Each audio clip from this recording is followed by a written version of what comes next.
Raceway in the northeastern portion of the Volunteer State. A 1/2-mile racetrack with turns banked at 36 degrees, the Valleydale 500 for Grand National cars. Back at the Valleydale 500 from Bristol International Raceway, and the field begins to move out for a couple of warm-up laps before we get the green flag. Let's take a look more closely at this racetrack. It is 0.533 miles in length. The front stretch and the back stretch are each 1,100 feet in length. The stretches are 60 feet wide, and there is 35-degree banking in the turns. The cars begin to move down the back stretch now behind the pace car. The front row, of course, Harry Gant and Bobby Allison. And let's take a look now at the 30-car starting lineup for today's Grand National race. On the pole with a new track record of 112.778 miles an hour in the Kmart Skull Bandit Chevrolet, Harry Gant from Taylorsville, North Carolina. Outside from Hueytown, Alabama, car number 22, the Miller American Buick, Bobby Allison. In row number 2, car number 12, the driver from Hueytown, Alabama, Neil Bonnet, the Budweiser Chevrolet. Outside of row number 2 in the Piedmont Airlines Chevrolet, car number 44, Terry Labonte from Corpus Christi, Texas. In row number 3, from Jackson, Mississippi, driving car number 75, the Nationwide Auto Parts Pontiac Lake Speed. And outside of row number 3, Ricky Rudd from Chesapeake, Virginia, in the number 15 Motorcraft Camelot Ford. In the 4th row, Ron Bouchard from Fitchburg, Massachusetts, in the number 47 Valvoline Buick. And outside of row number 4, from Dawsonville, Georgia, in the Coors Ford, car number 9, Bill Elliott. In the 5th row, Darrell Waltrip from Franklin, Tennessee, car number 11. Then Jeff Bodine in car number 5, the Levi Garrett Chevrolet. The 6th row, Kyle Petty in car number 7, and Dale Earnhardt in number 3. In the 7th row, Tim Richmond in 27 and Joe Ruttman in number 4. The 8th row, Richard Petty in car 43 and Ken Schrader in 90. The 9th row has Rusty Wallace in car number 2 and Buddy Baker in 88. The 10th row, Phil Parsons in 17 and 71, Dave Marcus. In the 11th row, Bobby Helen in car 8 and Eddie Birchwale in number 6. The 12th row, Clark Dwyer in 64 and Sterling Marlin in 95. Row number 13, Jimmy Means in 52 and Phil Good in 67. The 14th row, Mike Potter in 68 and Ronnie Thomas in 41. And in the 15th row, J.D. McDuffie, car number 70, and Don Hume in car number 49. We have 2 radio hookups, one with Tim Richmond. Here's Benny Parsons. Tim Richmond, this is Benny Parsons in ESPN. Do you read? Roger, Benny, we have you. We're just now going into turn 3 out of here. The racetrack look like it's going to be pretty good today? Yeah, it looks real good, Benny. It's voiced some of the rubber off, which won't be all that good, but it's also taken a lot of the oil and dirt that was put on it yesterday. So the track does look well, and you'll probably see the race get a little faster here in the next 30 laps. After 30 laps, probably get a little faster. We'll be checking with you later on today. Thank you, Tim Richmond. Thank you, Benny. Second radio hookup was with the 10th place starter, Jeff Bodine. Bob Jenkins in the ESPN booth. Jeff, can you read? We hear you, Bob. All right, you're just a few feet actually away from the green flag. What do you do when it drops? Sit back, or do you charge toward the front? Well, we hope everything settles down here pretty quick, and we're just going to try to sit back and set a good pace and stay with everybody. Jeff, good luck to you. We'll be talking with you throughout the race. Okay. We watch the field as it enters turn number 4 now. The pace car is going to the low side of the racetrack and pulling into the pit area. The pace begins to quicken now as the Valleydale 500 is underway.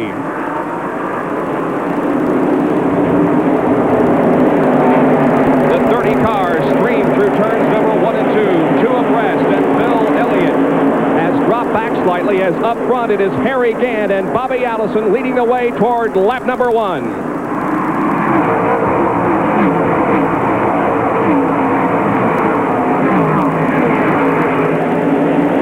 Continues to lead down the backstretch as the field begins to get strung out. They're running single file now through these 35 degrees of banking.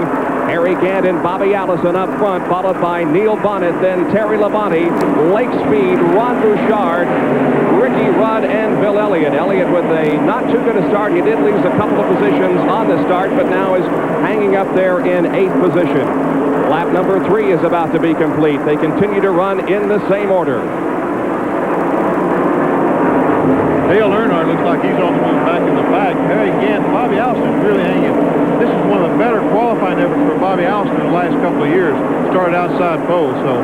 There is Dale Earnhardt running right behind Jeff Bodine, and Earnhardt was taking the high line last lap around, but now he's settled in behind Jeff Bodine, running ahead of Kyle Petty out there on the racetrack. Dale Earnhardt, who started in 12th position in the Wrangler Chevrolet car number 3. There you can see him using a slightly higher line than most of the other drivers.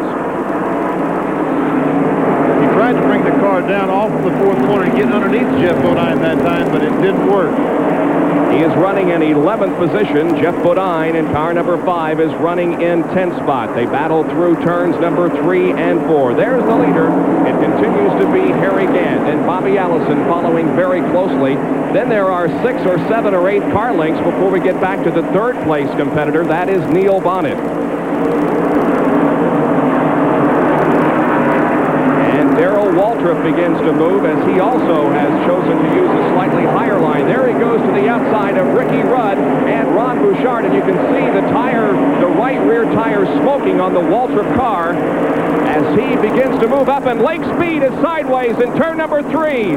And this is going to be a multi-car accident. At least 3 cars are involved. Terry Labonte spins down the front stretch as Lake Speed, Darrell Waltrip, and Ron Bouchard have all suffered body damage, and Lake Speed is beginning now to move away in turn number 4. Darrell Waltrip has moved into the pit area, and everybody else is out on the racetrack, but a lot of debris down there in turn number 4, and it's going to be interesting to see if we lose any cars because of this accident.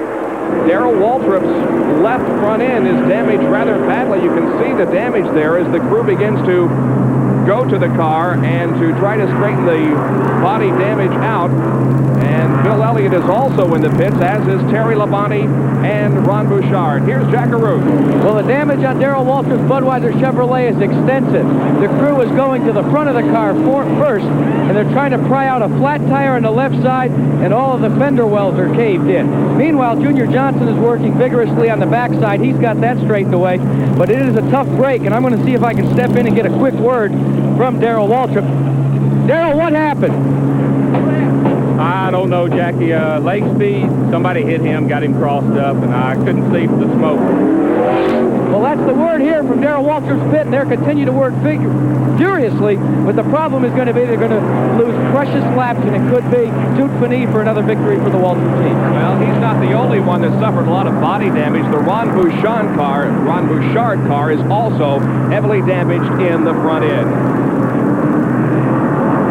So with 9 laps completed, we have our first yellow of the afternoon. We'll be back with more from the Valleydale 500 from Bristol Raceway in just a moment.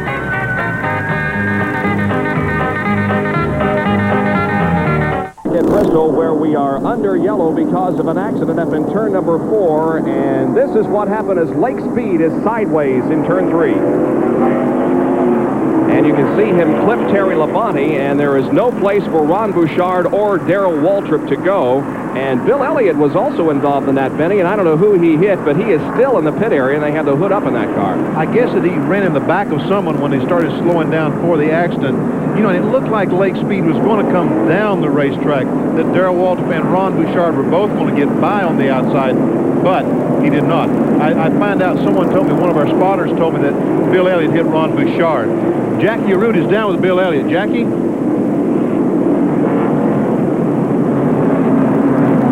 And the window net is still up on the course Thunderbird, but I can get a word with Bill Elliott.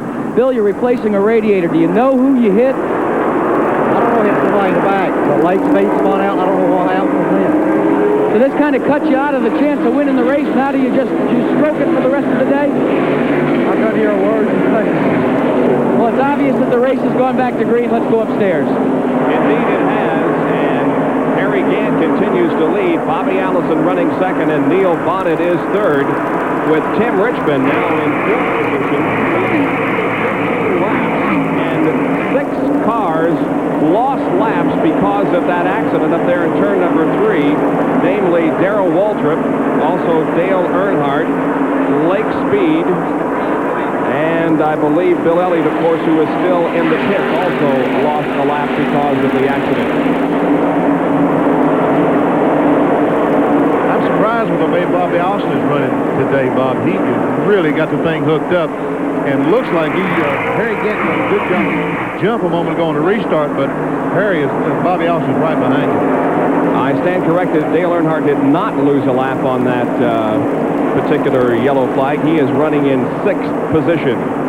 But Darrell Waltrip has lost at least 3 laps, and Lake Speed has lost at least 1, and Bill Elliott is still in the pit area. As you heard him tell Jackie Arute, they are changing a radiator on that car. So it's basically a 2-car race at this point. Harry Gant and Bobby Allison showing the way. Good race also back in 3rd position as Neil Bonnet and Tim Richmond are running right together on the racetrack, as are Harry Gant and Bobby Allison.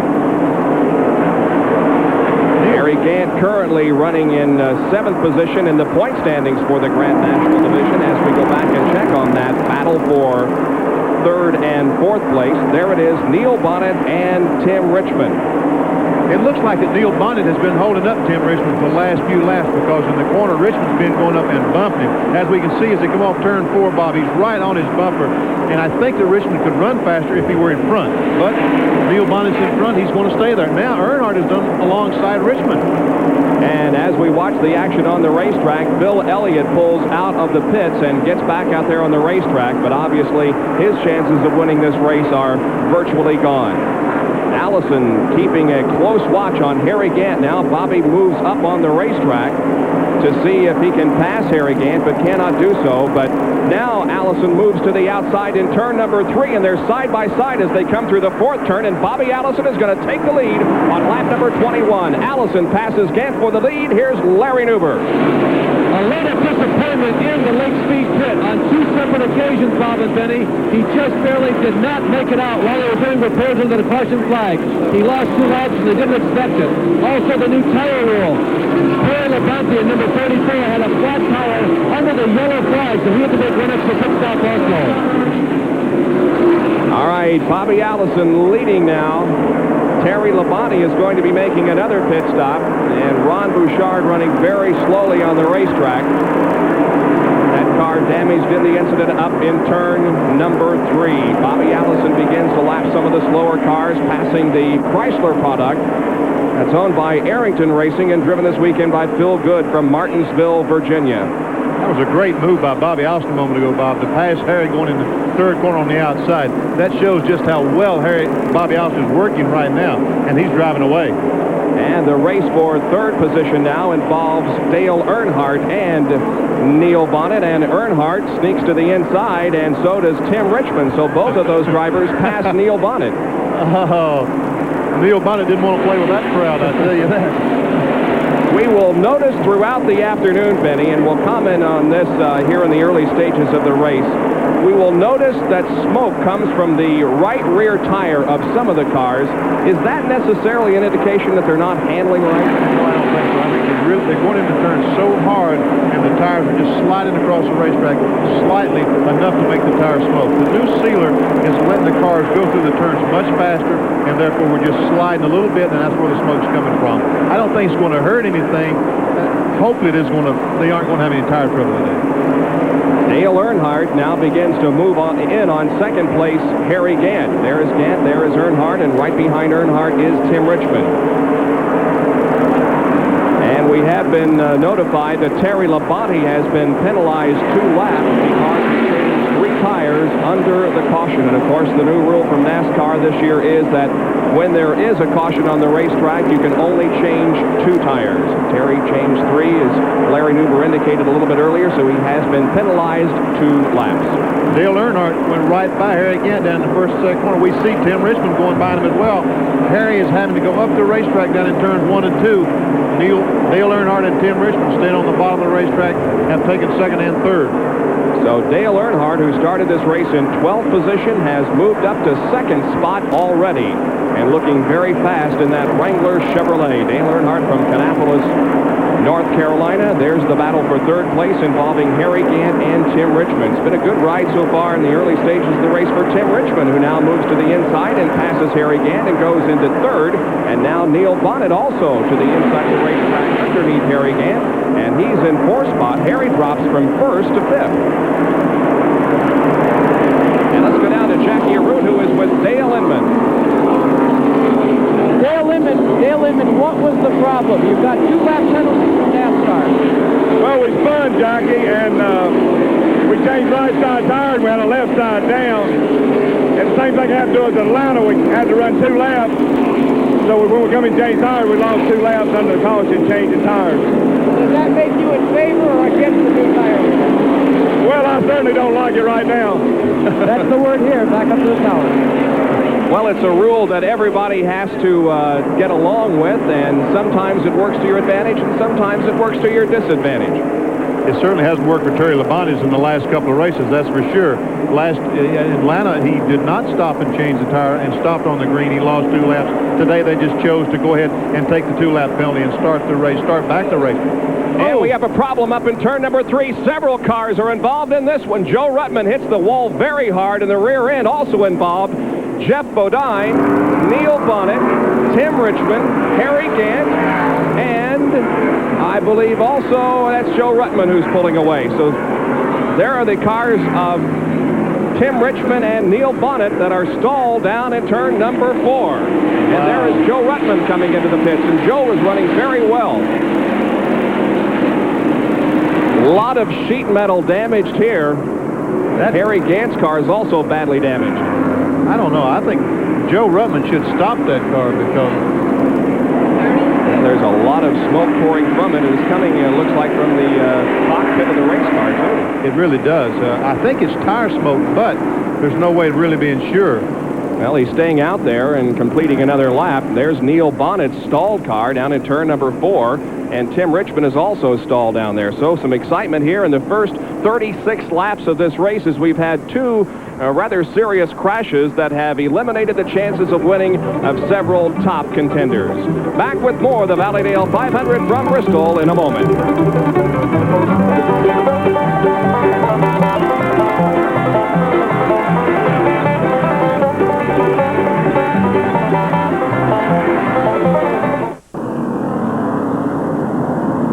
40 out of 500 laps completed here at Bristol, and Bobby Allison is the leader with Dale Earnhardt running second. Sterling Marlin is third, Ken Schrader fourth, and Rusty Wallace running in fifth position.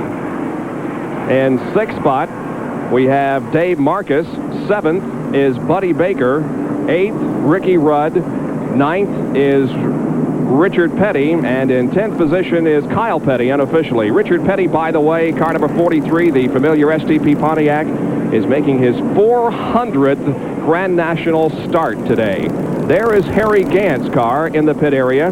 The crew on the right side of it trying to straighten out the sheet metal and get the metal away from the tires. But Harry suffered some rather extensive side damage to that race car in turn number 3. I think he not only has sheet metal damage, I think he's got some pretty serious chassis damage because he has hit something awfully hard. Well, let's go down to Jack Arute, who's with Neil Bonnet, and it isn't looking real good for Neil at this point, is it, Jack? Indeed it's not right now, Bob, but Neil, we understand, first of all, what happened? Well, Tim Richmond blew a motor right directly in front of me, and oil just covered my car, and I just spun around and got in the wall. But you're also very upset about something else. Oh, I had a wreck at Richmond, Virginia, and they never sent an ambulance out there, and I about knocked the fence down right now, and they didn't send anybody out there yet. It's about time they started taking care of that. Well, you're okay, though. Well, I'm fixing to go find out. I rung my bell pretty good. Well, that's the word on Neil Bonnet. Mighty upset after hitting the wall. Well, Joe Ruttman also had a very hard encounter with the wall. That car backed in, and Joe's still out there, I believe. No, he's pulled behind the wall. He has indeed, and they're working on the rear end of that car, but he sure took a shot. He really did, and that's how hard Harry Gant and Neil Bonnet hit the fence, Bob, because they hit with the side of the car, so therefore it didn't cave it in, but Joe Ruttman backed that Folgers machine in the fence, and it just folded right up. All right, we have 13 cars that are on the lead lap, and let's go down now to Larry Newber, who's with Ron Bouchard. Well, this is Ron Bouchard, who came into this race with a lot of high hopes. Ron, practice was very good to you this week, wasn't it?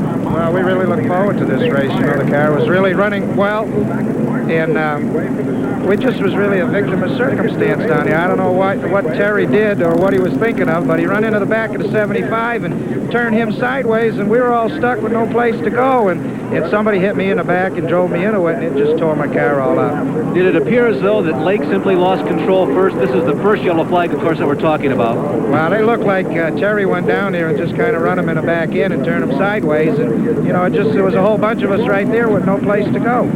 Well, one of the principals involved in this second yellow flag was Joe Ruttman, and Jack Arute is with him now. Joe Ruttman is starting to look like Apocalypse Now out there. What happened to you?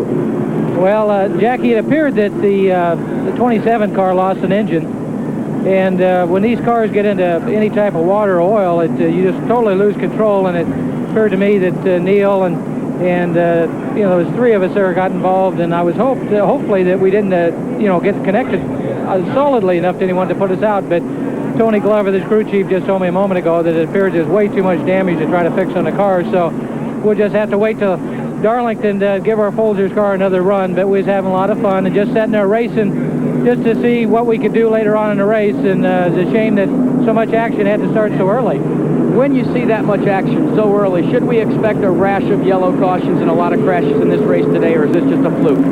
I would say this, Jackie, would be a fluke. I would think that the race will settle down. You might see the race go 150, 200 laps with no cautions, and I surmise that's what's going to take place. It's odd that an engine would go that quick. You know, sometimes it's cold weather, and these fellows fire these motors up, and you turn them 8,000, and maybe that's what happened to the engine. It appeared to me that he lost something out of the bottom of the motor, and it was pretty dramatic. The amount of oil and trash was coming out on the track, so I knew this was going to be a good ride for the old Folgers car, but we just hung on, and they're built pretty good, so we come through her safe. Well, there'll be another day for the Folgers team and Joe Ruttman, but not today at Bristol. Tough luck for Joe, who was doing well. There is Harry Gant's car. They have pulled it behind the wall as they continue to try to straighten it out and get it back in the race. We have completed 45 laps. Back with more after these messages.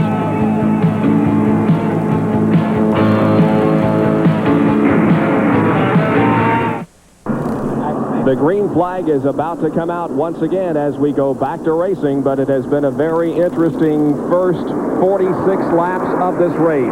Green back out. Bobby Allison is in front. Dale Earnhardt running in second spot as the field goes back to racing. Jackie Arute asked a moment ago if there's going to be a lot of caution flags today. There aren't going to be enough cars left out to cause caution flags if we keep going like this.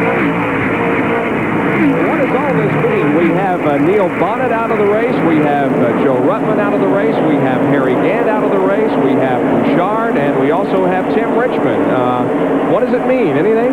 Well, it means that some of the competition has gone away, and not only have we lost those cars completely, we've got Bill Elliott, Darrell Waltrip, Terry Labonte, who are laps down. And, you know, theoretically do not have a chance to win. Trouble on the front straightaway. J.D. McDuffie spins and hits the wall in the front stretch. That car making contact with the inside wall, and we have another yellow flag. That's the third of the afternoon. McDuffie didn't hit the wall very hard, but he did hit it a couple of times, and there is body damage to that car also. So we're going to have our third yellow of the afternoon. Well, I guess that was a one-car accident, so we'd only have to have one car to have a caution flag. 19 laps so far have been run under the yellow. Harry Gant work continues. Larry Newber with an update on that situation. Well, Bob, Harry has some earplugs in. He has a very difficult time hearing us down here. A lot of noise here at Bristol, but Harry, we got yet another yellow flag. What's wrong with your car, however? Well, I got in the oil when the 27 car blowed, and I hit Neil in the wall in 27 too. And so it broke the A-frame up here so bad that you wouldn't be able to drive it, even though we kept working and got the tires off without losing a lap. It wouldn't be safe to drive it, so he's going to have to change it. Harry, what about all these yellow flags? Is this a phenomenon of something wrong with the racetrack? Is everybody trying too hard, or is this simply just luck of the draw? Well, there's a lot of cars, smoking out there early, and motor blows on this sealer. It's real slick, and nothing you could really do. And when you're going for points, you got to fix it, don't you? No matter how hard the work is. Yeah, we got to fix it, and try to hope that we can get back out without losing too many laps, and hopefully can still finish pretty good. Well, tough luck today for one of Benny Parsons' teammates, Bob. field comes off of turn number 4, and the green flag comes out once again. Bobby Allison continues to set the pace as they move down the backstretch. Dale Earnhardt running in second spot. The third car in line is Terry Labonte, but he is down a few laps, as is Darrell Waltrip, the fourth car in the procession as they come down the backstretch. Darrell Waltrip has some heavy damage to that automobile, Bob, and it doesn't look like it's affected how the car is running. It looks like he's running very well. Wouldn't it be odd if he were to win this race today? Well, it really would, and I don't think it's out of the realm of possibility at all. We do have 12 cars on the lead lap, and we haven't finished even a fifth of this race yet, and a lot of things can happen. So Waltrip and several other of those drivers who were involved in the initial accident with Lake Speed and Ron Bouchard are certainly not out of the race. Larry Nuber once again in the pit area. Is this going to be a day of surprises? Because of all the yellow flags, there is third, fourth, and fifth.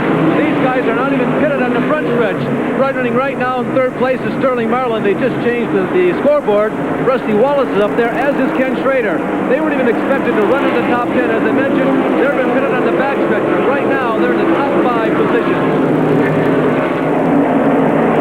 Well, that's definitely a good point. It could be a surprise winner here at Bristol this afternoon in the Valleydale 500. But for right now, Bobby Allison and Dale Earnhardt are running up front.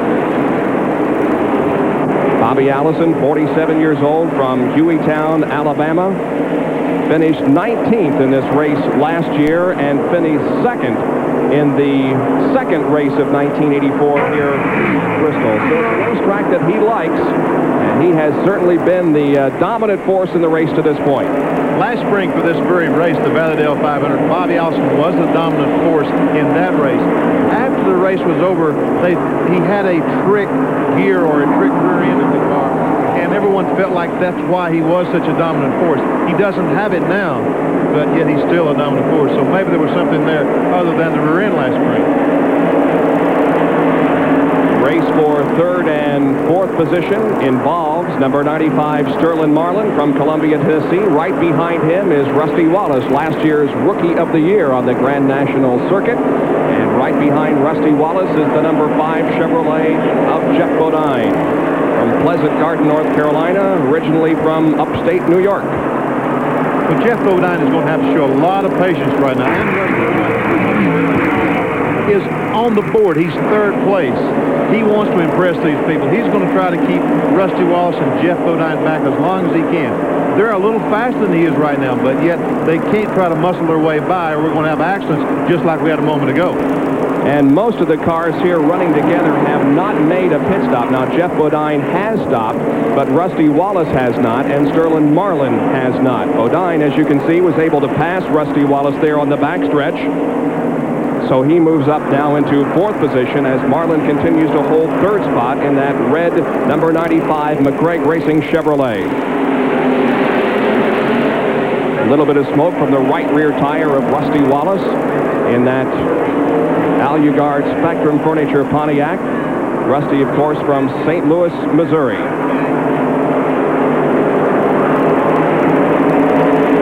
.67 laps completed. Jeff Bodine looks to the inside of Sterling Marlin down the backstretch. Can't move into third position, however, as Marlin continues to hold that spot. Marlin, of course, is second-generation driver. And now Bodine moves to the inside, coming off the banking in turn number 2, but still Jeff cannot make the pass. But some good racing going out there on the racetrack. Well, one of the 3 yellow flags that we have had over the speedway involved an accident which was caused when Tim Richmond's car blew a motor and dumped some oil. And Jack Arute is with Tim. Well, you know, we had an in-car radio with Tim Richmond, and we never got a chance to use it, Tim. First of all, the blown engine. You had your hands full out there for a minute, didn't you? Well, we did, but we didn't know why we had our hands full. Just going into 3, the car, like, locked the rear end up and turned it around backwards before we ever got into the corner. So, you know, finally when we got it back here in the pits, we was able to see it kick the rod out of the side of the block, and that's what put all the oil into the tires to turn the car around. But before that, we didn't know why it happened. We thought maybe the rear end locked up or whatever. But it did blow up the engine and kick the rod out. Now, this place is a little different than a super speedway. We're mired in here till the end of the race. Normally, you could get in your van and go back up to Lake Norman. What does a race driver do for about 450 laps? Watch the competition?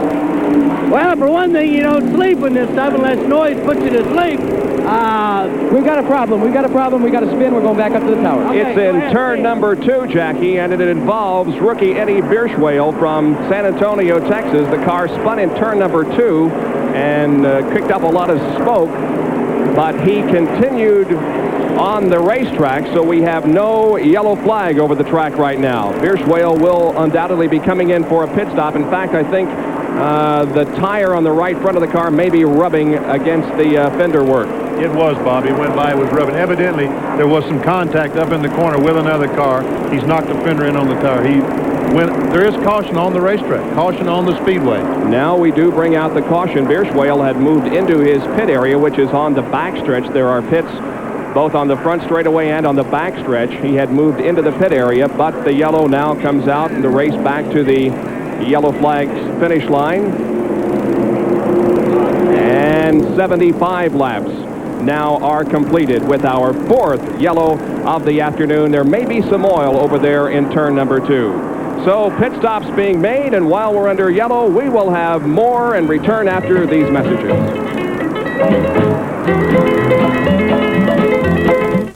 For a total of 34 laps so far, 135 laps completed now as we go back to a green. And a problem just as the green comes out. Neil Bonnet in trouble for the 2nd time this afternoon, hitting the wall on the inside of the racetrack. And I think somebody is trying to tell Neil something. I think he ought to park that car. They race back to the yellow flag. Park it someplace other than where it's parked, right? And I think so. That car suffers even more damage than what it had in the earlier incident, and it was pretty well tore up then. A moment ago, when Bobby Allison had his problem, the caution flag did fly. Darrell Waltrip did get one of his laps down. He now is only 2 laps down, and clearly one of the faster race cars here. This thing is not over for Darrell Waltrip. And that was one of the things I was watching to see where Darrell would be positioned when the green came out again. Darrell is going to make a pit stop here, but if he once again was up front when the green came out, he could very easily get back another lap. Exactly. You know, you think right now, why doesn't Darrell Waltrip stay on the racetrack and take a chance on making up a lap? Because he has to keep good tires on the car. And we've had a rash of caution flags early on in the race, but at some point in time, we go 200-300 laps without a caution, without good tires on him, at a disadvantage. So that's why he pits when everyone else does, and tries to keep as good a tires as his competition on the car. There's a leader, Dale Earnhardt. We talked last night, Benny, that you think that perhaps even in at least the super speedway races that we will see a driver change all 4 tires during a green stop. Yes, I do. Stop. I really do, because under the new tire rules, only being able to change 2 on the caution flag, if there isn't a tremendous amount of caution flags, you're going to have a disadvantage. And when do you change the rights? When do you change the left? You have to stop on the green and change. Why not take another 10 seconds or 12 seconds and go ahead and get 4 fresh tires? So when the caution flag comes out 20, 30 laps later, you change right sides, and you're always keeping good tires on the car. Well, in a little bit over a week, we will have a super speedway race at Darlington International Raceway, and perhaps that's where we'll see this tire rule play even a more factor in determining what happens out there on the racetrack. There is Darrell Waltrip in car number 11, just made a pit stop. He's back out there, though. Let's go down now to Jackaroo. And I'm with Junior Johnson, the owner of the Johnson Racing Team. And Junior, these cautions seem to be working to Darrell's advantage. You all seem to think you can get your laps back and be in the hunt for the win. Well, if Earnhardt has any trouble, I think we can outrun the rest of them. So that'd give us an opportunity to be able to get back our lap, because if we can get the lead and hold it, when they have a caution, we'll automatically make up a lap. If he has any trouble at all, I think we'll be right in it. Well, Dale Earnhardt already has trouble. We've had a report that he's lost the power steering unit in the car. Will that give you an added advantage? Well, it's just determined on how strong Dale is. If he can stand up there and drive that thing without power steering all day, he'll still be tough, because Neil drove about 200 miles down in Atlanta without power steering, so I wouldn't say that it'd be an advantage. If anything, it'll hurt him a little bit, but he's got to have trouble for us to beat him. Well, it sounds as if maybe Junior Johnson still wants to sit on the fence for a moment, but the clocking's Benny Parsons, according to you, it looks like Waltrip is one of the faster cars. He certainly is. He and Dale Earnhardt both are equally as fast. It's hard to tell who is the quickest. Darrell Waltrip has more to gain right now in trying to get his laps back. He will probably be trying a little bit harder than Dale Earnhardt in the next couple hundred laps anyway. But I don't think we really have to worry about Dale Earnhardt getting fatigued or tired because of lack of power steering out there. Do you? Oh, I do, because the thing is very hard to turn. While we waited a break a moment ago, I was thinking he's going to be like Popeye. He's going to have arms like Popeye when this thing's over today, because it really wears on you. Well, you can imagine your own car with power steering. When you cut the ignition switch off and the engine stops turning, just how hard it is to turn. These cars are a great deal similar to that, Bob. Neil Bonnett's car is being taken off of the racetrack. It's on the back of a wrecker there on the right side of your screen. It's being pushed back into the pit area. Bonnet out of the car and okay. Bobby Allison has been in numerous times in the last few laps, and now Bobby Allison is pulling the car behind the wall. It's the guy who led several laps of this race and was running in second spot to Dale Earnhardt before encountering the wall in turn number 2. Bobby Allison is behind the wall, and look who's pulling out onto the racetrack.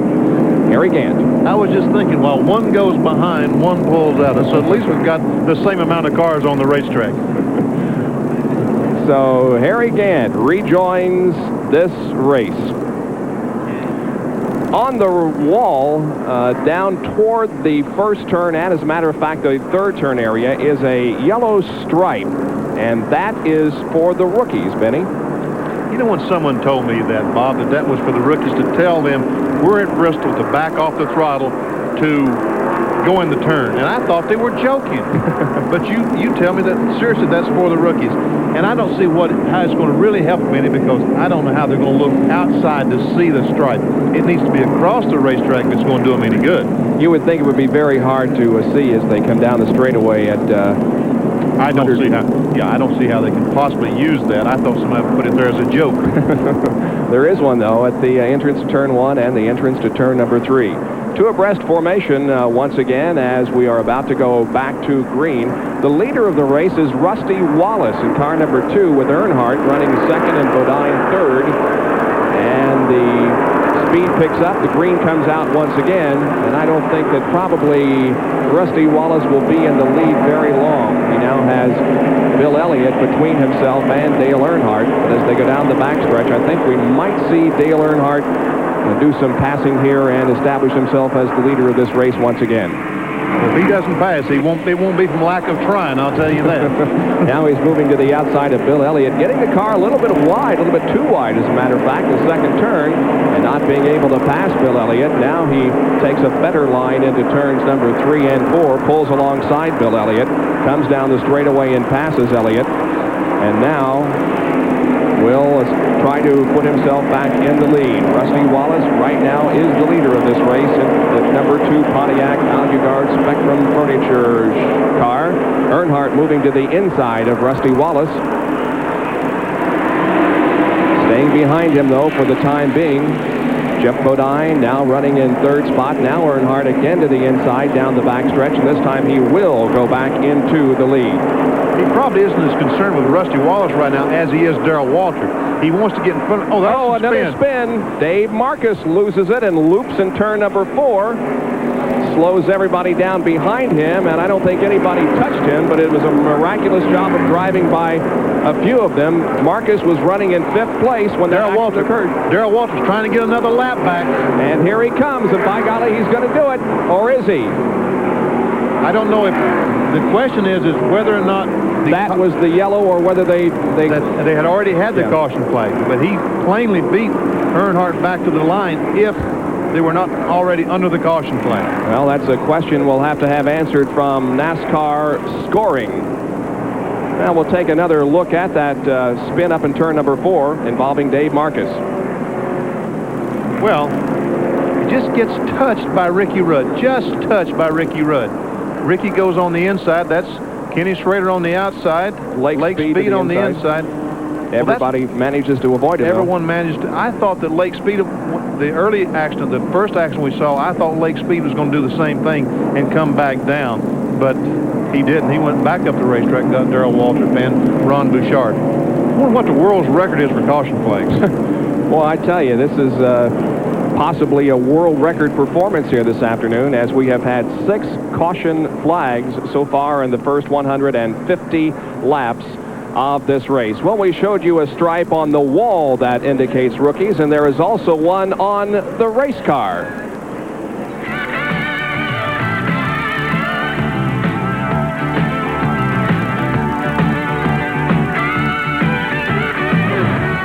Some organizations use streamers on roll cages and others just, well, point and chuckle, but Grand National Racing is a little more sophisticated. This yellow stripe visible to only the drivers means something. A lot of these drivers come with years and years of experience in the short tracks, but in Grand National Racing, a yellow stripe means a rookie.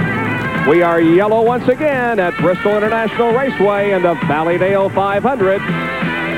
With the leader being shown right now as Dale Earnhardt. They're the top 5. We'll be right back. 271 laps have been completed. Here's the situation in the Valleydale 500. The leader is Dale Earnhardt. Second place is Ricky Rudd. Third, Buddy Baker. Fourth, Richard Petty. And fifth is Rusty Wallace. There are 21 cars still out there on the racetrack. 9 cars are out of the race, namely Darrell Waltrip, Joe Ruttman, Bill Parsons, Mike Potter, Sterling Marlin, J.D. McDuffie, Dave Marcus, Tim Richmond, and Phil Good. All of those drivers out of the race. We have had numerous caution flags displayed over the racetrack and numerous accidents, but none of the accidents have been of any serious nature. They have caused, however, several of the favorites to be in a non-competitive situation here, namely Harry Gant, Lake Speed, Ron Bouchard, Bobby Allison. All of those cars had suffered body damage enough to, and pit stops enough to keep them out of a chance to win this race. So the continuing story here is that of Dale Earnhardt. Richard Childress, the crew chief. Here is Jack Arute. Richard, the main thing we want to know first, an update on the power steering condition. What have you been able to do, if anything? Nothing. We just checked it under the stops a while ago, and it's still got the belt on it. It must be something internally, so we're just going to have to leave it up to Dale. What about the fact that he's running just as bloody strong as he is already? We're just over a little bit past halfway. Does he have anything left, or is that all she wrote? Well, right now he's just running as comfortable as he can with the steering like it is, but it's a little tough when he gets in traffic. He's going to have 2 slings for his arms when he gets done today without any power steering. Yeah, it's just making tough. Well, that's the story from one tough customer's pit area back up to the tower. Still maintaining about a full straightaway length lead on Ricky Rudd, however, at this time, maybe a little bit more than that. Now, we gave you the top 5 just a few seconds ago. The only other car on the lead lap is Bobby Hillin Jr. 2 laps down in 7th position is Terry Labonte. 8th position, also 2 laps down, is Lake Speed, and in 9th place is Kyle Petty. In 10th position, 3 laps down, is car 52, driven by Jimmy Means. In the 11th spot, 5 laps down, rookie Ken Schrader.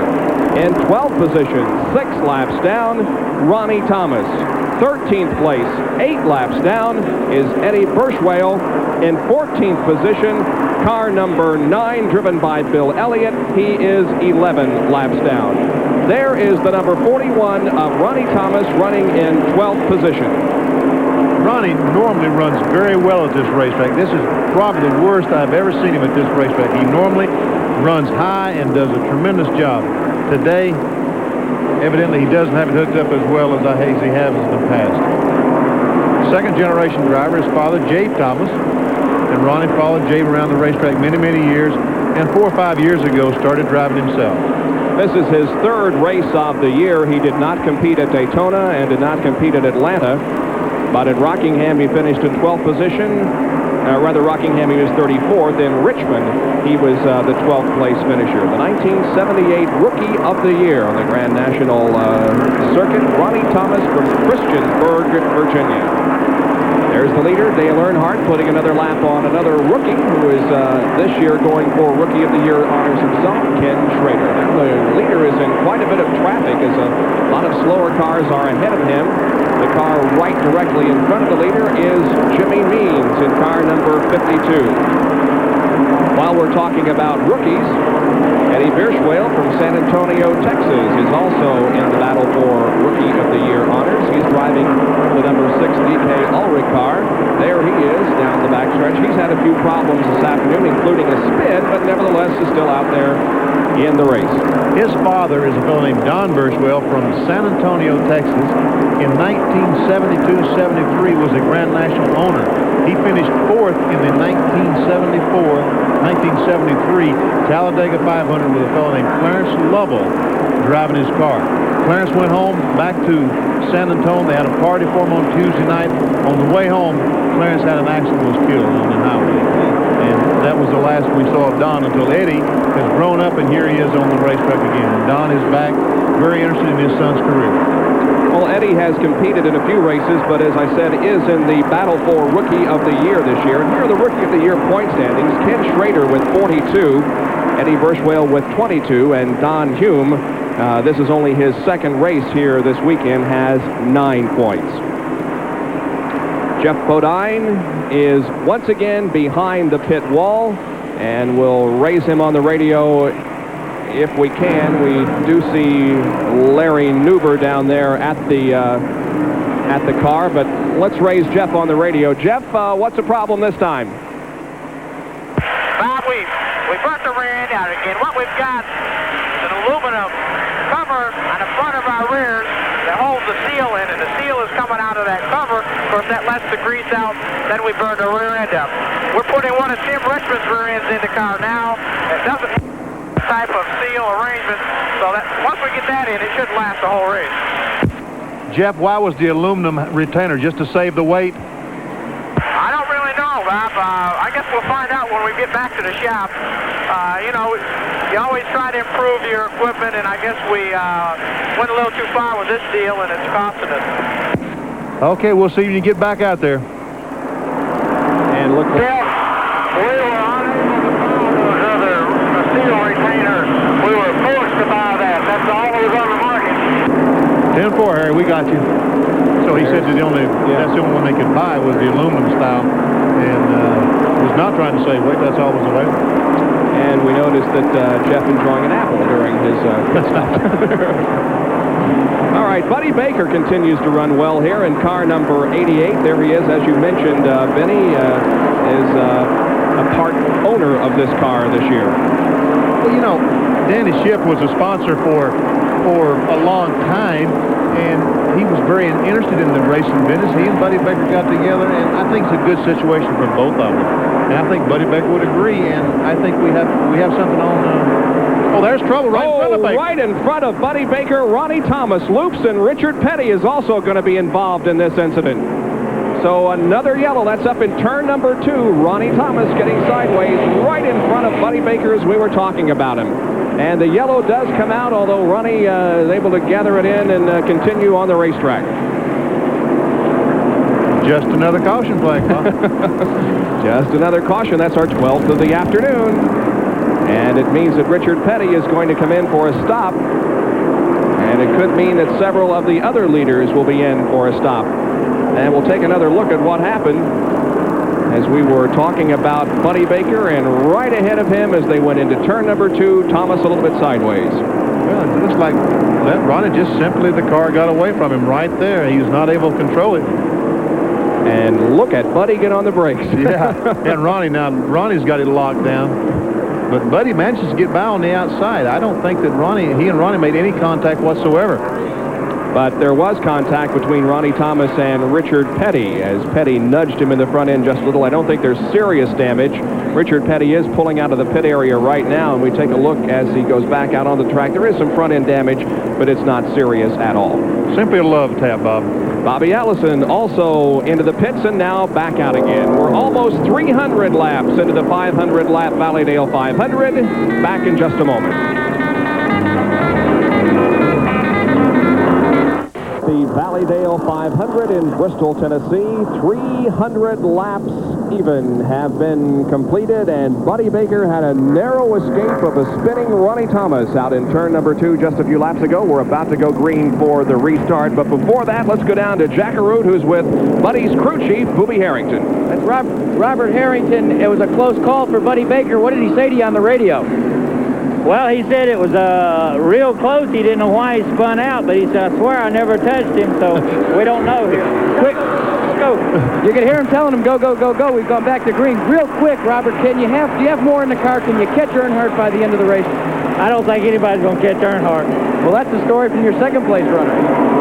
All right. So Buddy Baker escapes a spin and is still in the top 5. As a matter of fact, he is still in 3rd spot. Ricky Rudd is now the leader of the race, and Dale Earnhardt is 2nd with Baker in 3rd spot. 4th is now Rusty Wallace. I think maybe Bobby Hillen Jr. is now in 4th position, and going a lap down right now, as a matter of fact, as they come down the straightaway, is Rusty Wallace.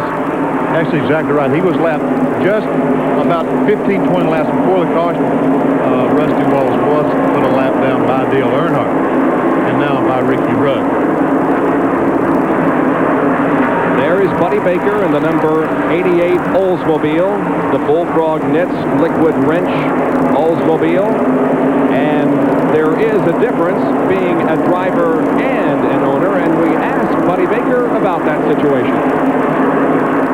Well, you know, the good part about it, I know whether the driver's giving 100% or not. And I have this year. I've tried very hard to establish the team, and you know, a couple of years from now, I won't be doing the driving. But right now, I feel that I'm very competitive, and at least there's no, as you say, between the car owner and driver, there's no problems between us. We both speak the same language. Buddy Baker from Charlotte, North Carolina. We've had 9 leaders in this race, and Bill Elliott has moved around Ricky Rudd to get another of his laps back. And Ricky Rudd now finds Dale Earnhardt once again, moving in on him as Baker continues to run in 3rd spot. There is Bill Elliott, and there is Ricky Rudd. And a car smoking badly coming down the straightaway may have had some contact with the outside wall. That's Don Hume. And Hume moves to the apron of the racetrack in turn number 2. I think he's going to make it to the pit area, and no caution. But Don Hume has damage to the right side of that race car. Looks like he made contact with the outside retaining wall, and the right front tire was flat. I don't know if that's what caused the contact, or once he made contact, the right front tire went flat. And there is a look at Don Hume, the driver who hails from Charlotte, North Carolina. Don Hume in the battle for Rookie of the Year, and they have found some sponsorship on that car.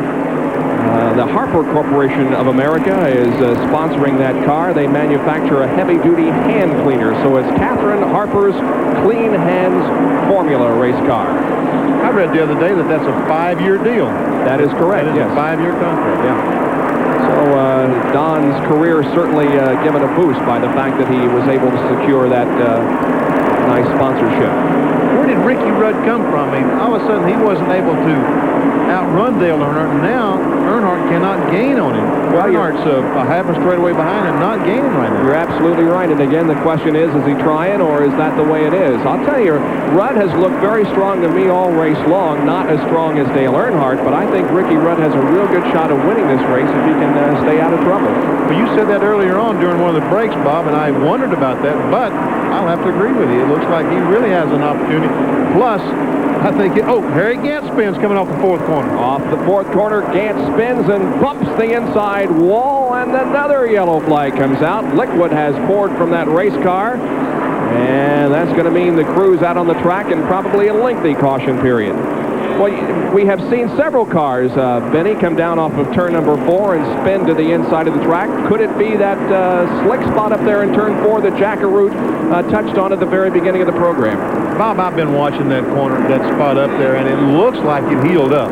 once the race got going, it appears to me as though that spot healed up, and I don't really foresee having any problem with it. Well, they worked very hard on that spot up there in turn number 4. During the week, it began to break up a little bit last weekend when we were here, and they worked very hard to get it back in shape, and I agree with you. It looks like it is holding very, very well. There is Richard Petty in the pit area. They are changing rubber on the left side of that race car, and the windshield is being wiped off for Richard. Richard lost 2 laps when he was involved in that incident with Ronnie Thomas a few laps ago. The leader, Ricky Rudd, pulling back out onto the racetrack, and Dale Earnhardt, who's in second position, also pulls back out onto the speedway.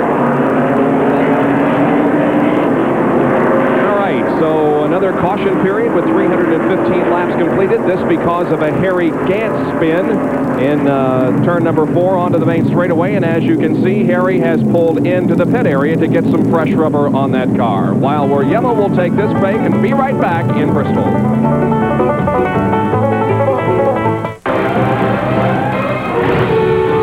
Bob Jenkins, Benny Parsons, Jack Arute, and Larry Newber back at Bristol International Raceway for the Valleydale 500. 104 laps to go, and we are about to go green once again. The most recent caution period brought about by a spin over in the backstretch involving Lake Speed, Bill Elliott. And here comes the green, back to racing once again. All of the leaders came in for a pit stop. Ricky Rudd won the battle out of the pits, and he continues to maintain the lead with Dale Earnhardt running in second spot. Rudd got a tremendous jump that time. He stood on the throttle back a little before the other drivers were expecting it and got a tremendous jump on Earnhardt. But caution period that we just finished of 5 or 6 laps was probably enough to relax Dale Earnhardt enough that he's raring to go again, and in fact right now, as you can see, is moving in on Ricky Rudd. Well, I would think that it was relaxing, but his arms has got to be getting weary by now. It looks to me like I've been watching his line around the racetrack. It looks like that Earnhardt is not driving the car through the turns, but is more or less letting the car go where it wants to in the corner and then doing a little steering as he comes off the turns, trying to save his arms as much as he can. Jeff Bodine, an up-and-down day, mostly down for him, really. He's still out there on the racetrack in competition. As a matter of fact, Jeff Bodine is the leader of the Winston Cup point battle going into this 5th race of the season. He has 618 points. Neil Bonnet second with 588. Terry Labonte third, Darrell Waltrip fourth, and Bill Elliott fifth. And the point standings are going to be scrambled because most of those top 5 are not going to pick up very many points. Probably Labonte is going to be coming out looking better than anybody else. I would think that Terry Labonte will end up leading the Winston Cup championship after today, last year's champion. So he's by now. Oh, there Earnhardt is going by Rudd, coming off the second corner. Going to the inside. Earnhardt looking for the lead. They go into 3 almost side by side, traveling at well over 110 miles an hour. Earnhardt inside and Rudd outside, but Rudd holds off the challenge. And now we are less than 100 laps from the finish. I think, Benny, those cars are pretty equally powered and able to run about the same speed. It looks like they are. It looks like that Earnhardt is really getting through turns 3 and 4 much better than Rudd. But Rudd seems to have it about the same advantage up in 1 and 2. It's a Mexican standoff right now. Who knows? It's Ford against Chevy. Ricky Rudd in the Ford and Dale Earnhardt in the Chevrolet. Right now, the Ford is the leader. But look at Earnhardt again going low on the racetrack in turn number 4 and onto the straightaway. But Ricky Rudd able to hold off the challenge. As close as these two cars are right now, my money's on Buddy Baker. Is that right? Well, Buddy is now a lap down, but is still in 3rd, and who knows? We've seen stranger things happen in this race today so far. As close as these cars are. Kenny Schrader and Lake Speed got together coming up 4th corner, but we're going to watch the race for the lead right now between Ricky Rudd and Dale Earnhardt, and it is a barn burner. It is indeed. We mentioned that Buddy Baker is 3rd, Rusty Wallace is 4th, Labonte unofficially in 5th, and Lake Speed is 7th. Oh, there goes Earnhardt. Whatever his name is, the 3 car. Well, again, not successful in moving into the lead. Side by side off the corner again, but Rudd pulls away coming down the straightaway. Now they have a slower car in front of them that may mean the difference here. That's Clark Dwyer. They're going to pass him on the backstretch, at least Ricky Rudd is, and Earnhardt also able to pass him just going into turn 3. And a good race here between Richard Petty and Lake Speed. Richard Petty right now has the position. Lake Speed, the number 75 car, and Kyle Petty getting a little loose and going to the inside and really slowing up things. Harry Gant hard on the binders off in the 4th corner. That was a mess. It started to be a mess. I'll tell you that. Kyle started to pass Richard, lost the car, and did a tremendous job saving it. Got on the flat part of the racetrack, and really, I don't know how he saved the car down there, but he did. He just had to slow the car down tremendously, which Lake Speed, Harry Gant, the rest of them almost ran over him. Well, Lake Speed is currently 8th in the point standings, that number 75 Nationwide Pontiac. Now, Lake Speed was the leader of the Winston Cup points early on in the season. He has 2 top 5 finishes this year, of course, was 2nd in the Daytona 500, was 4th at Rockingham, and was 10th at Richmond. So it's been a fairly successful season so far for Lake Speed, although his luck hasn't been all that great here this afternoon. He was involved in the very first accident of the race up in corner number 3. That's exactly right, and that sponsor was Nationwide. That's an auto parts chain. Nationwide out of Columbus, Ohio. Here we are, Ricky Rudd, Dale Earnhardt. Nothing. Folks are still bumper to bumper. They are indeed, and 413 laps completed now, so we are nearing the final stages of this race. They will both be able to go the distance now without a pit stop if there are no more caution periods. And by the way, we have broken a record for caution periods here at Bristol. The record was 12. We've had 14 so far this afternoon, and the NASCAR Grand National record is 17. I hope we don't break it. So do I.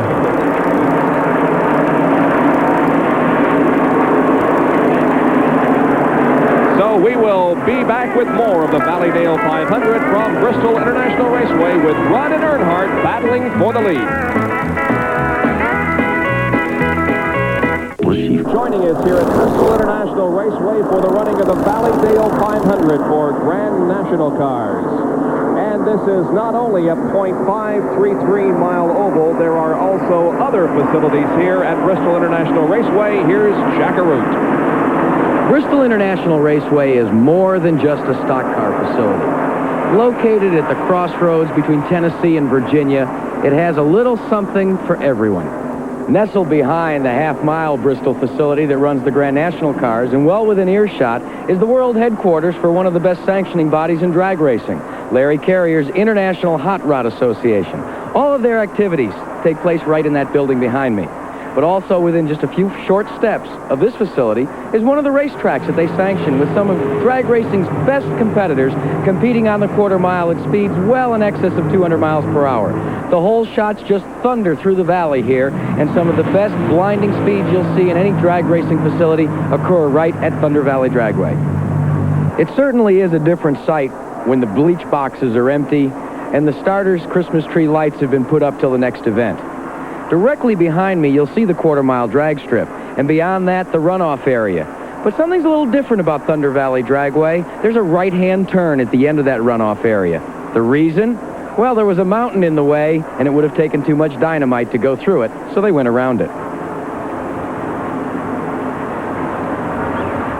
You want to bust some broncs? Well, you can do just that behind Bristol Raceway as well, at the Thunder Valley Stables and Showgrounds. Now, the barns behind me are where they house Arabian show horses that are sold periodically here. And in front of us, right here across this fence, is a rodeo stadium where they bring in some of the best professional rodeo riders to the southeast, right here within earshot of Winston Cup Grand National Racing. The entire Bristol facility is such a wonderful melding together of horses and rodeos and drag racing and Grand National stock car racing.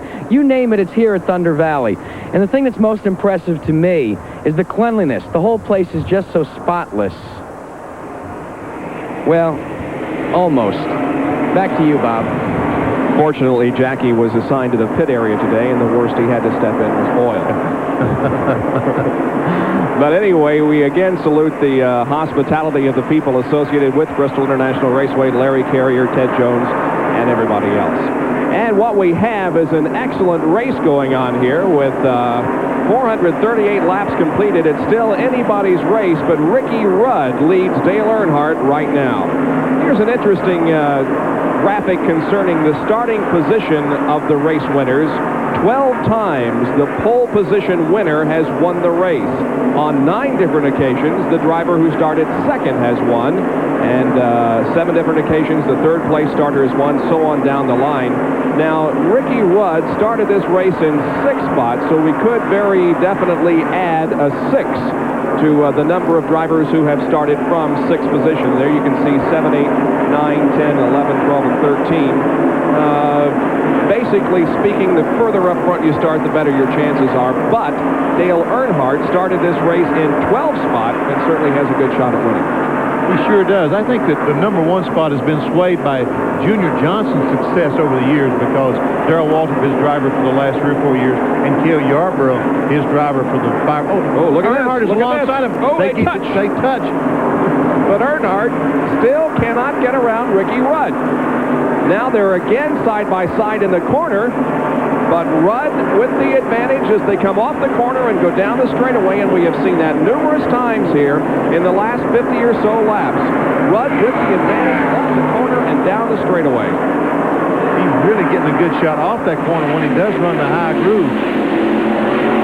Well, we don't know everything that's going on in that Dale Earnhardt car, but from what we know at this point, I think we would have to say that if Dale Earnhardt does lose this race, one of the very important factors was the fact that he did lose the power steering. I would think so, and if he does win the race, I think he's to be more than congratulated for winning the race, but for toughing it out and being able to drive around for all these laps with no power steering.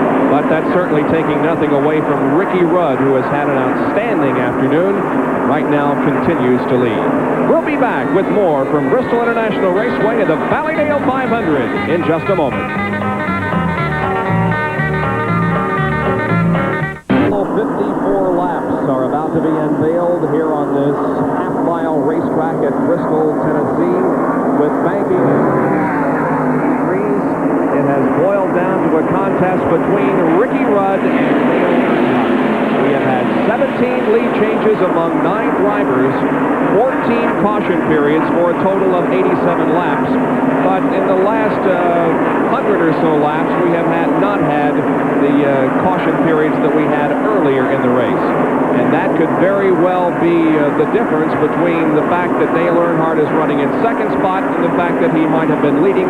He lost power steering and is really struggling with that race car, it would appear from our vantage point. Let's go down to Jackaroo. Well, Benny Parsons, you are so right about the technique that Dale Earnhardt is using going in and out of the turns here. We just spoke to Richard Childress, and he has reported that several times since that last pit stop, Dale Earnhardt has complained on the radio that his right arm is going to sleep. So they are conserving as much as they possibly can, and according to Childress, they're just making selective stabs at the lead.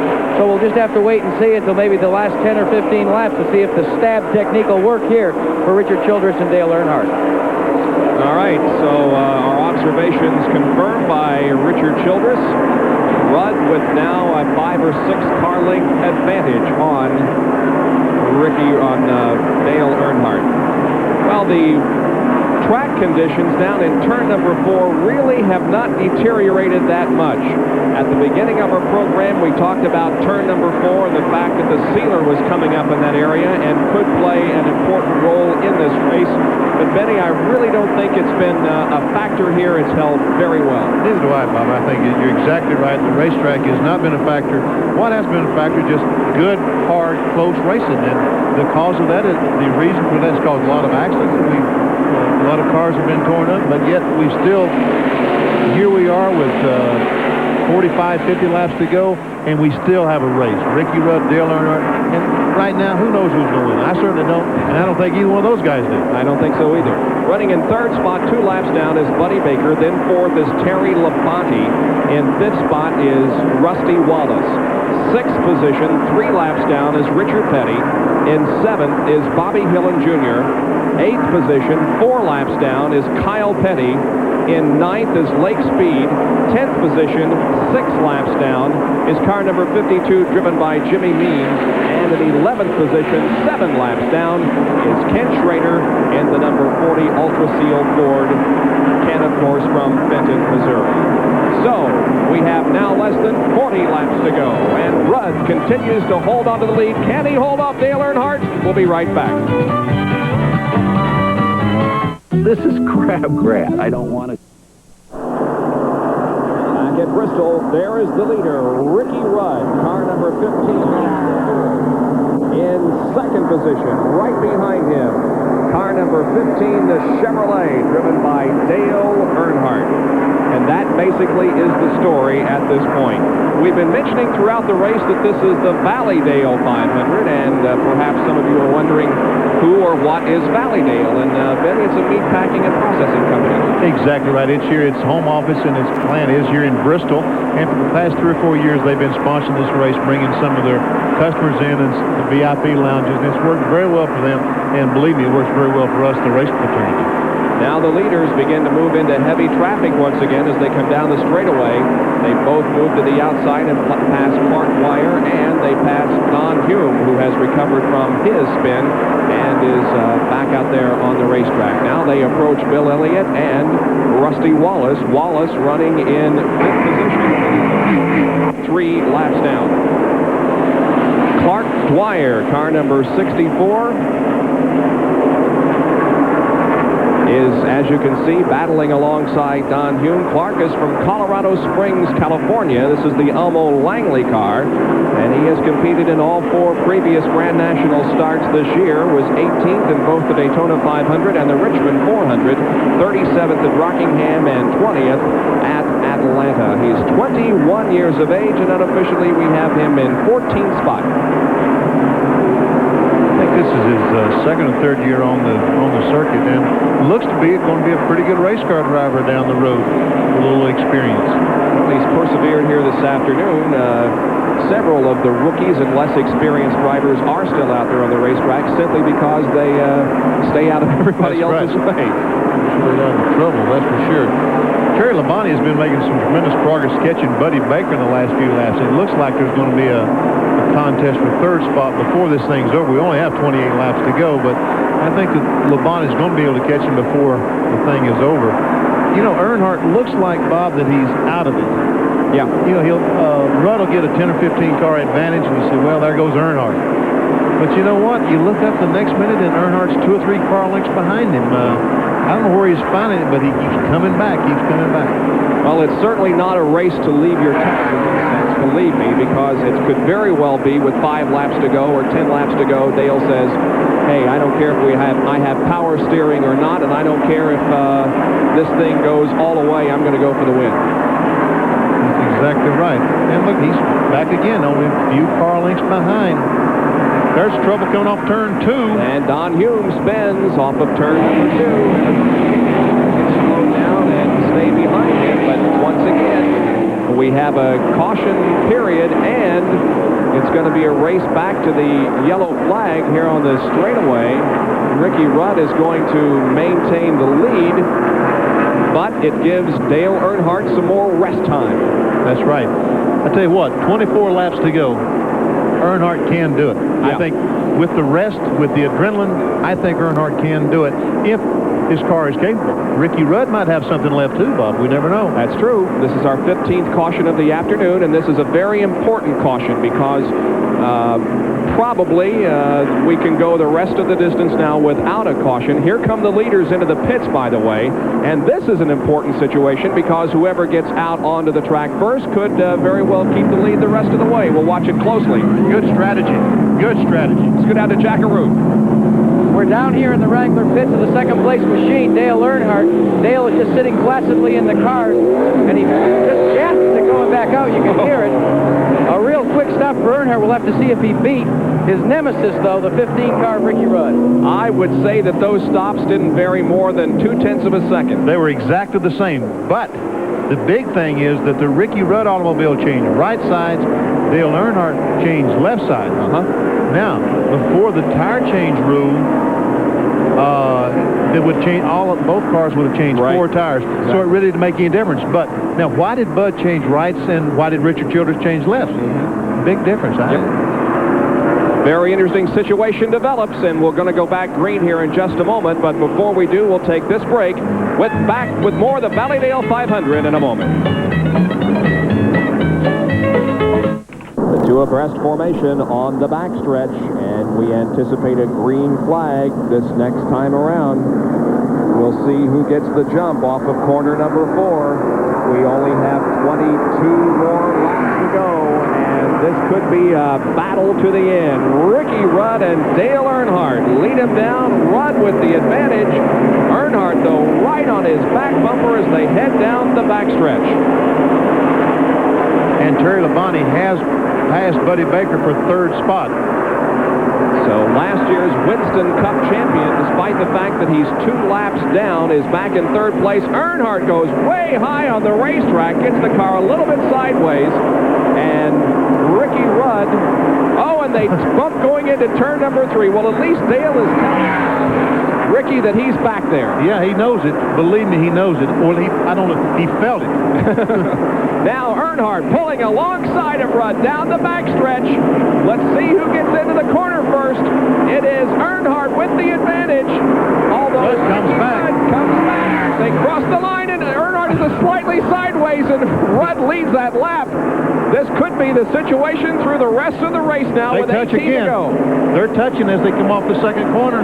This is just like Friday night at the old dirt track. They're bumping and carrying on and trying to win this race. Earnhardt, though, has passed Ricky Rudd. And now we'll see if Earnhardt can stretch out the lead. I believe he's doing it. He's a couple of car lengths ahead of Ricky right now. 184 laps to be completed when they cross the stripe. There it is. Labonte is in 3rd. Baker is in 4th, and Rusty Wallace is in 5th position. Let's throw it down to Jackie Arute, who can answer the question that you and I talked about, Benny, about the change of tires at last pit stop. Jack? Well, Bob, I can answer it as far as Richard Childress is concerned. And you saw it when he passed Ricky Rudd, when Dale Earnhardt passed him. They elected to go for the left side tires because Childress said they weren't getting a sufficient bite coming up out of the hole, out of the corners. They thought if they went to the left, they could accomplish that feat and take the lead, and indeed that's what's occurred. All right, that is an answer to that question. Well, Benny, is your opinion any different at this point? Can Dale hold him off? Yes, he can. He only has 14 laps to go. He certainly can hold him off from here. And it looks like the strategy with rights to lefts, which one was the correct side to change, it really looks like the left side was the side to change because Earnhardt is sticking much better now than he was for the last 200 laps. This will be Dale's 3rd win, by the way, here at this racetrack. He hasn't won since 1980, but he won in 1979 the Southeastern 500 and won this race in 1980. He's also had a few second-place finishes, but this will be Dale's 3rd win if he can hold on. And it would be Ricky Rudd's 1st win here at Bristol. He has had second-place finishes on 2 occasions, but has never visited victory lane at Bristol International. The advantage to almost a half a straightaway as we have 11 laps to go. So Earnhardt is looking very good here in the closing stages of this race. It's been one of the most interesting Grand National races that I have experienced because of all the accidents that we have had and because of all the what you would think of as top contenders who were eliminated from the possibility of a win very, very early. We'll be back with the final 10 laps. That's what they're going after. Will it be Earnhardt, Rudd, or somebody else? Come right back with us. Bristol International Raceway in Bristol, Tennessee, where the Valleydale 500 has 8, make that 7 1/2 laps to go. The leader is Dale Earnhardt. Second position is Ricky Rudd, and there they are on your screen. You can see the advantage that Earnhardt has as he crosses the line. This will be Dale Earnhardt's 2nd win of 1985 if he can hold on. He won the Richmond 400 on the half-mile racetrack. Aside from that, he has had a 9th place finish at Atlanta, a 10th at Rockingham, and a 32nd at Daytona. Dale Earnhardt from Kannapolis, North Carolina, the Wrangler Chevrolet in the lead. And there is Ricky Rudd running in second position. When they come around, there will be 5 more laps to go. Looks like the lead is about stabilized. Earnhardt doesn't have to lap him right now. All he's got to do is stay in front of him. And I think that's what he's concerned with. The interval continues to stretch out just a little bit. 4.5 laps to go. Earnhardt in turn number 3. And Ricky Rudd is way up by the guardrail in turn number 3. That car getting a little bit wide and losing even more ground to the leader, Dale Earnhardt. Well, it looks, I think Rudd has gained a few car lengths, and I think he can see that he's gained a car length or 2, and he really is trying right now because he still wants to win the thing. There's 4 laps to go, 3 laps to go now as Dale Earnhardt comes down from across the start-finish line, but he still wants to win this thing and still thinks he can. Well, we'll see. I personally don't think he can, but we will answer that question in just a matter of moments. Earnhardt will have to pass a slower car here in the next few seconds as Jimmy Means in car number 52 pulls to the inside of the racetrack. In fact, goes even down on the apron as he is aware of the fact that the leaders are approaching him and he needs to get out of the way to make sure that he doesn't bother them in any way. The white flag will come out this time around from Harold Kinder. And there it is, the 1 more lap to go signal for Dale Earnhardt. He moves the car into turn 1. Keeps it in the middle of the racetrack through turn 2 and on to the backstretch. Ricky Rudd still several car lengths behind. There's clear sailing for Dale Earnhardt. He comes off of the 4th corner. The checkered flag is out. Dale Earnhardt wins the Valleydale 500. Second place is Ricky Rudd. And third spot is going to go to Terry Labonte. Dale Earnhardt has never in his life been as glad to see the race finish at this. There's the 4th place finisher, Buddy Baker. And 5th will unofficially go to Rusty Wallace, last year's Rookie of the Year. So Rudd pulls alongside Dale Earnhardt and offers his congratulations. Dale will move into the pit area and will move into victory lane for his winter interview, which we'll have in just a moment. Earnhardt led 213 of the 500 laps. Benny Parsons, this was the pass by Dale Earnhardt on the inside of Ricky Rudd that put him in the lead and in victory lane. Ricky Rudd did not want to let go. He kept on the outside of Dale Earnhardt. They ran almost a complete lap side by side, but he couldn't hold him back. Earnhardt was just too strong today. There's a pass on lap number 183 going into turn number 3. The top 10, Earnhardt and Rudd 1st and 2nd, Labonte 3rd, Baker 4th, and Rusty Wallace 5th. 6th through 10th place finishers Kyle Petty, Lake Speed, Richard Petty, Bobby Hillen Jr., and Ken Schrader. The race summary shows that there were 18 lead changes among 9 drivers. The time of the race, 3 hours, 15 minutes, and 42 seconds. The average speed, 81.790 miles an hour. 15 caution periods for a total of 90 laps. Well, Dale Earnhardt, you had a little bit for everybody today. First of all, congratulations on a fine, fine win. Thank you, Jackie. You know, this Wrangler bus, they work awful hard. Richard and all the guys worked really hard on preparing this car, same car we won Richmond with, and you know, everything worked just super today except the power steering. It went out about 100 laps into the race, and I ran the last 400 laps without power steering, but the car still handled real well even though it didn't have power steering. It was just a little hard to turn.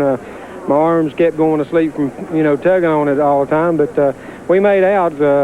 Ricky is real tough all day. You know, at the end we raced pretty hard. At last stop, he got new rights and we got new lefts, and I think that's what made the difference because we had a left rear blister that was tore up because of the way I was running the car. Did you give any input as to the choice of tires on that last pit stop? Well, we changed rights before, so the lefts was the way to go, and the car usually picked up when we put on lefts. And you know, the tire that we had problems with, comes from where I slid it through the corner at one time, and I told Richard it didn't drive right ever since then. So, you know, I punished the tire real hard sideways down there when I got knocked sideways at one time, and you know, we just had to suffer on through until we caught that caution and changed lefts. I don't think I could have beat Ricky until we got that caution. The main question, though, is would you want to do another 500 laps here without power steering? No. No. Well, that's the story from a very jubilant victory lane. Dale Earnhardt, Richard Childress, and the entire Wrangler crew. And right now, let's go back up topside with Bob Jenkins. And our congratulations to everybody involved in the win. The average speed of the race, as you saw, was 81.790 miles an hour. For Jack Arute, Larry Newber, Benny Parsons, this is Bob Jenkins. So long, everyone.